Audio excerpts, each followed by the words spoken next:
आपा, आप मुझे ये बताएं कि इस बार वर्ल्ड कप कौन जीतेगा, क्योंकि आपका तो क्रिकेट की तरफ रुझान भी है। देखिए, मैं तो जो इस वक्त टीम गई है इंडिया में, पूरे पाकिस्तान की दुआएं उनके साथ हैं जी, और उम्मीदें भी उनके साथ हैं। क्रिकेट के अंदर और ख़ास तौर पे जो आपकी लिमिटेड ओवर क्रिकेट है जी, उसमें आपको खुल के खेलना है और आपने डराना होता है, डरना नहीं होता। तो वहाँ जो बैट्समैन क्रीज पे आ रहा है, मैं देख रही हूँ कि वो डर रहा है, क्योंकि जो उनका नेचुरल टैलेंट है उनको उसके मुताबिक खेलने देना चाहिए। ये जो ड्रेसिंग रूम की हिदायतें हैं ना कि रोक के खेलना, शॉट नहीं मारनी, आप उसको फ्रंट फुट पे आके खेलने दें। ये बड़ी एक इंटरेस्टिंग बात लगी मुझे कि आपका इंटरेस्ट सिर्फ क्रिकेटर में नहीं, क्रिकेट में भी है।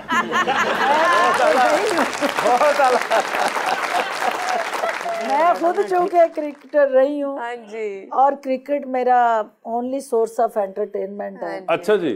और जहाँ पे भी मुझे मौका मिलता है, मेरी कोशिश होती है कि अच्छी क्रिकेट देखूं। वैसे आपा एक आपस की बात है, आपको वैसे मैनेजर होना चाहिए था टीम के साथ, आप जाती इंडिया, टीम हार जाती, बाद चो सारी टीम जख्मी हुंदी। बादशाह भाई भी पाकिस्तानी टीम च गए सन। अच्छा। पहले मैच तो बाद उन्होंने कढ़ता। क्यों? अंपायर ने आउट दिता, उन्होंने दंदी वड़ती। आपका फेवरेट कौन है इस वक्त? जी जी, किसका स्टाइल आपको पसंद है ना? एक होता है जो भी अच्छा खेल रहा हो। नहीं, मगर कोई बॉलर पसंद है? वही मैडम वाली बात, ये मुल्क तमाम का तमाम तो हदायत पे चलता है, तो हदायत खत्म होनी चाहिए और इंडिपेंडेंट खेलना चाहिए हर किसी को। और उसको मैं आपको थोड़ी सी हिंट देती, शाहीना अफरीदी, बाबर आजम, किसी का कोई दिल को नहीं लग रहा उनका, कोई और नाम ढूंढ रहे हैं। नहीं लगता। वो अपने वो चाचू हैं, वो उसको क्या कहते हैं, चाचा इफ्तिखार साहब। इफ्तिखार आपको पसंद है? हाँ जी, वो ठीक इस दफा वो जरा ठुल्ले लांदा ना, लग गया नहीं, मगर वो आउट ते आई है। इफ्तिखार ने छक्का मारे ना, टीवी बंद करता कि साढ़े वाल गेंद ना आ जाए। उन्होंने पूछा था कि कौन जीतेगा, परफॉर्मेंस जीतेगी। क्योंकि अब जो क्रिकेट है वो फास्ट स्पीड का गेम नहीं रह गया कि अच्छी बॉल जो है वो आपने जितनी तेज करनी है तो विकेट लेनी है, जहानत के साथ करनी है और उसकी वीकनेस को देख के करनी है। वैसे सही है। अब आप क्रिकेट खेलती भी थी? बहुत खेली, एज बॉलर, ऑलराउंडर। क्या फास्ट बॉलिंग कराती थी? स्पिन करा लेती थी आप? और दोवां पासों वारी लेंदे सी, टीमां डरदियां बहुत।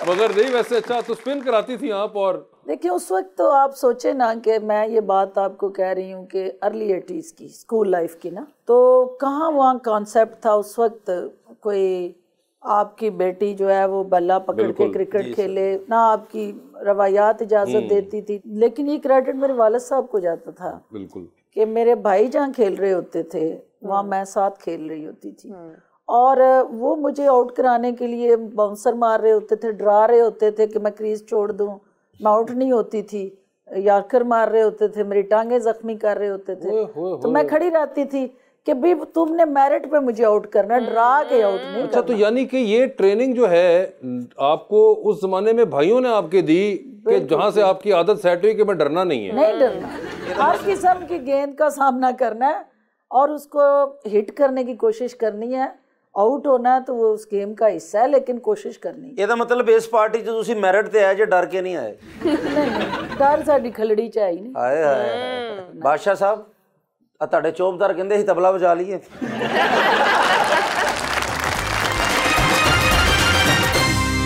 वेलकम बैक जी।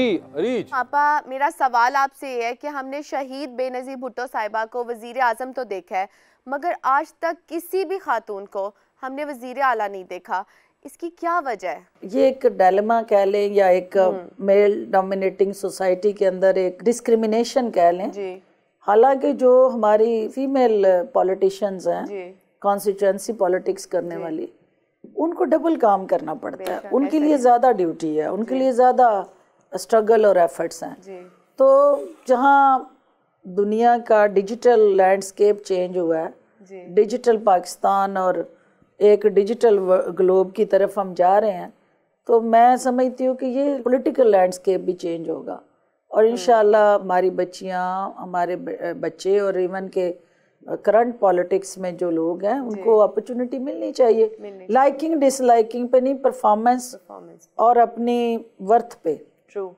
वो नस्ल दर नस्ल नवाजने वाली नहीं, कि फलां की बेटी है तो इसलिए उसको होना चाहिए, या फलां की बहन है तो इसलिए होना चाहिए। मेरिट होना चाहिए, और जिसके अंदर वो गट्स, कैपेबिलिटीज़, कमिटमेंट और उस सियासत के दाव पेच से आशनाई हो, उसको ज़रूर मौका मिलना चाहिए। अक्सर मुझे बताएं, इतने पुराने आपके साथी जो हैं, जो पिछले अभी रिसेंट टाइम्स में रहे, तो उनमें से कोई याद आता है? देखिए, कोलीग्स जहाँ जहाँ पे भी आप काम करते हैं या उनके साथ आपका जो टाइम गुजरता है एक वर्किंग एनवायरनमेंट में, यू मिस देम। तो बुज़दार साहब याद आते हैं? बुज़दार साहब एक खौफनाक ख्वाब है, और उसको हकीकत ना ही बनाए तो बेहतर है। नहीं, मगर क्या उसके बाद कभी मुलाकात ना हुई? उस वक्त भी मुझे खुदा की उस ताकत पे और उसकी शान बेनियाजी पे रश्क आता था कि वो जिस पे मर्जी मेहरबान हो जाए। ਜਦੋਂ ਤੁਸੀਂ ਬੁਜ਼ਦਾਰ ਸਾਹਿਬ ਨੂੰ ਬੌਸ ਕਹਿ ਕੇ ਘਰ ਜਾਂਦੇ ਸੀ ਤੇ ਕੀ ਫੀਲ ਕਰਦੇ? नहीं, ये वक्त कभी नहीं से आया। आप उनकी इंफॉर्मेशन मिनिस्टर थी? अच्छा सर, वो वजीर आला होते हुए भी नज़र नहीं आए और बाद में भी नज़र आए, ये मैडम ठीक कह रही हैं। वो उस वक्त भी मंजर आम पे नहीं थी, बस मैडम साहब उनका जो अल्फाज उनके लिए तराश रही होती हैं, इनको इनकी हिम्मत है। ये बात वो ठीक कह रहे हैं कि खाली दुकान पे सौदा ठीक बेच रही है। आप इंटरेक्ट तो करती होंगी उनसे? असल में उनके साथ भी ज्यादती थी। उनके साथ भी ज्यादती थी? क्या? क्योंकि जो बैगेज उनके कंधों पे डाला गया था वो ना तो ट्रेंड थे उसको उठाने के लिए, ना उसके काबिल थे, ना उनकी कैपेसिटी थी। वो बयानियाँ बना के उनको ट्रेंड करना, बना के बार बार बुलवाना, फिर पढ़ाना, फिर सामने रख देना कि अब आपने इस मीटिंग के कंक्लूजन पे ये बात करनी है ताकि हम उसको सारा दिन मीडिया में चलाएं। तो जो ही वो मीटिंग ख़त्म होती थी तो मैं इशारे कर रही होती थी कि सर वो 2 मिनट, तो वो तय करके तो कहते अच्छा जी थैंक यू सो मच सबको, अस्सलाम वालेकुम। और बुज़दार साहब तो ਆਪਾਂ ਨੂੰ ਕਹਿੰਦੇ ਹੁੰਦੇ ਸੀ ਕਿ ਜ਼ਰਾ ਥਾਣੇ ਫੋਨ ਕਰ ਦੇਣਾ, ਮੈਨੂੰ ਬੜਾ ਤੰਗ कर रहे हैं। तो आपने इतने ज़ाहिर बात है ज़िंदगी में सियासतदान देखे हैं और देख रही हैं आपने कभी इतना मासूम सियासतदान देखा है? देखिए जी, वर्कर जो है ना और जो अपने लोगों के साथ जुड़ा रहता है, उसका पहलवान हो या तीली पहलवान हो, ये फ़र्क नहीं पड़ता। उसका फ़र्क पड़ता है कि वो अपने लोगों के साथ किस तरह कनेक्टेड है। जिस तबके से हों आप, उस तबके में रहते हों और उनके साथ ही बंदा अच्छा लगता है, बनावटी बना नहीं जाता। अवामी नुमाइंदे बनना और अवामी नुमाइंदे होना 2 मुख्तलिफ चीज़ें हैं। ये कायनात के ऊपर पहला मुल्क होगा कि जिसके लोग अपनी जेब से अपने बिजली के मीटर, गैस के मीटर का डिमांड नोटिस जमा कराते हैं, और वो डिमांड नोटिस जमा कराने के बाद भी मीटर लगवाने के लिए भी सियासतदानों के डेरों के धक्के खाने पड़ते हैं।